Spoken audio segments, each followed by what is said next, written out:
幸せでありますように。選考に執着するんじゃなくて、選考を喜ぶんですよ。それは幸福なの。いいことできました。よかった。喜びと執着は違うんです。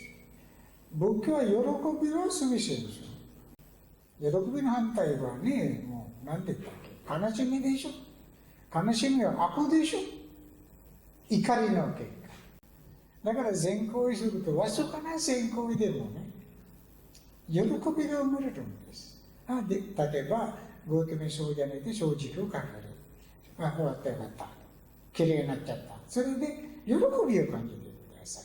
喜びを感じると、そこで、その場で結果が得たことになります。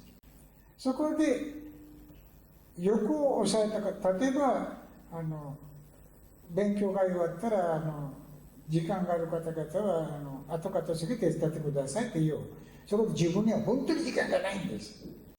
何か買い物しなきゃいけないとかね。でも、そこで、これよりはこの善行をすると。そこで自分の欲をいくらか抑えたんですね。時間有り余ってる人より、時間がなくてすごい超忙しい人がそれやったら、そこで欲を抑えてるでしょ。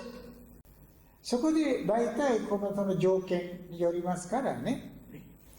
時間が余ったらお寺の掃除してあげますと言うと、あんまり欲の戒めがなくなるんですね。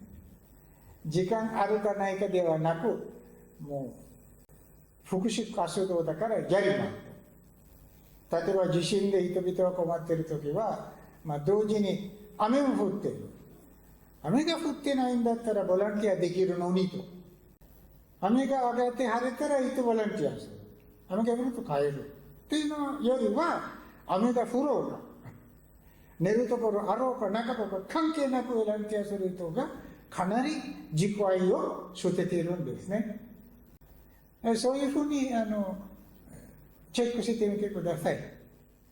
今日初めて参加させていただきました。で長老の本を何冊も読ませていただいて、で私自身がこれまでいろんなその教えというか、脳科学とか心理学とか哲学とか、当然仏教もなんですが、いろいろ学んできて、何かすっきりしなかったんですが、長老の本を読んで長老の教えが私にぴったり合ってるなと思ったんですけれども、今日のお話の中で自分の気持ちに合った教えにすがると不幸になってしまういうようなところがあって、さっきのテーラーワーダ仏教協会に入会したところなんですけれども、それで良かったのかどうかお聞きしたいんですけれども。やられましたね。人はそれぞれなんですよ。人は真理探し求める人もいるんです。納得いくものを探し求める人もいるんですね。ですからこれ、貪嗔痴はあるかもしれませんだけど、やっぱりどこかで本当のことを知りたい、真理を知りたい、納得いくものに生きたいという人々も結構いるんです。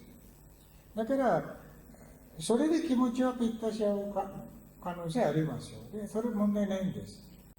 それはもうあなたの業なんです。あなたの業で、このくだらんことばっかしにもうやられるなよと、あなたの業が言ってるんです。もっと調べなさいよ。だからあなたの素直な気持ちでしょ。調べたいと。で、それは貪嗔痴じゃないんです。そういうことで、一般論で自分の気持ちに合うものっていうのは、もう世間のその他大勢なんですね。あんた方みたいな人間っていうのは少数派なんです。だからそこはそんなに問題ないと思います。はい。安心しました。ありがとうございます。